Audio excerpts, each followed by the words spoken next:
Hello, everybody, and welcome to Church at Home with Rachel for Tuesday, the 7th of October. We've had some really warm days here, but the chill of October is beginning to show up, especially early in the morning when I take our dog Skunk out for her morning constitutional. And so, as some of you know who've been around for a while, I love my hoodies, my sweatshirts with the warm fleece and the hood and the pouch in the front for my hands. They're my comfort place. And Rob recently has given me a new hoodie. And on the front of it, it says, "You are enough." And on the back of it, which is brilliant because the printing is not up so high that when the hood's down, you can't see it.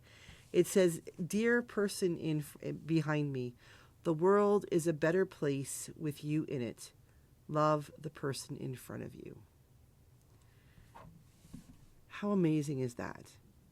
First of all, I think it's kind of sweet that Rob thought of me when he saw that hoodie and ordered me one. But because that's really how I think. And it's kind of nice to know that your partner in life, your best friend and your husband for what seems like forever, just over 20 years, recognizes that in you, that's a sweatshirt that you would be willing to wear. Matter of fact, you'd be willing to wear it every day if it meant somebody standing behind you in line or walking along the street was able to recognize that maybe their day can be a little better than it was.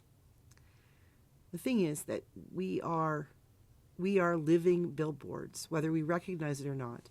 We are living billboards. People read body language faster than anything else. I remember when I was in grade 12 in Mr. Dunn's English class, we had to read a book about body language, and then as a group, we were broken into 3 or 4 groups. We had to come up with a skit, a little play with no words, and we each had to take some of the body language that was in the chapter we were assigned, and we had to present that body language. And my group had to be driving a bus. We were on a bus, and I was a passenger on the bus, and I was supposed to be, my body language was supposed to be like just, irritation, like I'm bored, I'm impatient, I just want to get off this bus. We couldn't use any words, and I'm not a big actress, and I certainly wasn't when I was 16, but when we were done and the rest of the class, the other groups, had to tell us what our body language was. They had to guess what we were doing. Everybody guessed that mine was worried. Like I was fearful, nervous. Because no matter what I wanted my body language to say, my body language was expressing what I was really feeling. I was embarrassed and I was nervous and I didn't want to fail and hate having people watch me, and now I'm a bishop, and that had grown up a lot since then. I still don't like having people watch me, but anyway, the irony of life and things like this. But the fact is, we can't escape our body language. And when we walk down the street, or we talk to other people, or simply sit in a room, our body language is the first thing people recognize. It's the first thing they see. So have you ever had anybody walk up to you and say, "Are you okay? What's wrong?"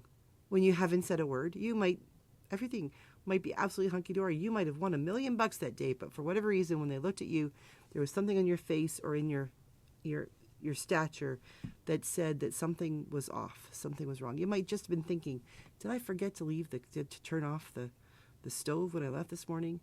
But in that instant, they picked up that something might be wrong. They might be wrong themselves. They may have read your body language completely wrong. However, it's the body language they pick up on. And have you ever noticed that in conversations, people will take more in their memory of a conversation when they talk about later about what was discussed, more will be offered in the memory than what was actually said, because they're reading the room. They're thinking about what was the body, whether they realize it or not, they're taking into account the things that were not said out loud, but were shared with them. That's all body language. It really is. We need to be aware that we are walking billboards. When we walk down the road, if we walk down the road with a scowl on our face, it tells the world something's wrong. Some people, depending on their own nature and how they think about themselves and how they perceive other people might perceive that there's something wrong with them because they thought you were scowling at them. Other people will be like, oh, that person's having a bad day. But the way we present ourselves speaks volumes, whether we speak volumes or not, vocally. And so something like this sweatshirt reminds me that not everybody will understand just by the way I'm walking down the street, the way I'm sitting in a chair, the way I'm interacting with other people, that I absolutely believe that they are worth it, that they are enough, and that they are important in this world. And sometimes we need to work on how we billboard. Sometimes we need to work on what it is we share with other people. How is it that we reach out to people and let them know how we're feeling when we never use words, when we're not using words? What are they getting from us? We need to be able to be conscious enough for a little while. It's like riding a bike. When you're first learning to ride a bike, you're paying attention to your feet and your hands and everything. And it's not until you actually start to trust your body to do all the right things that you can actually look at the road to notice the pothole or the curb or the car, the person coming.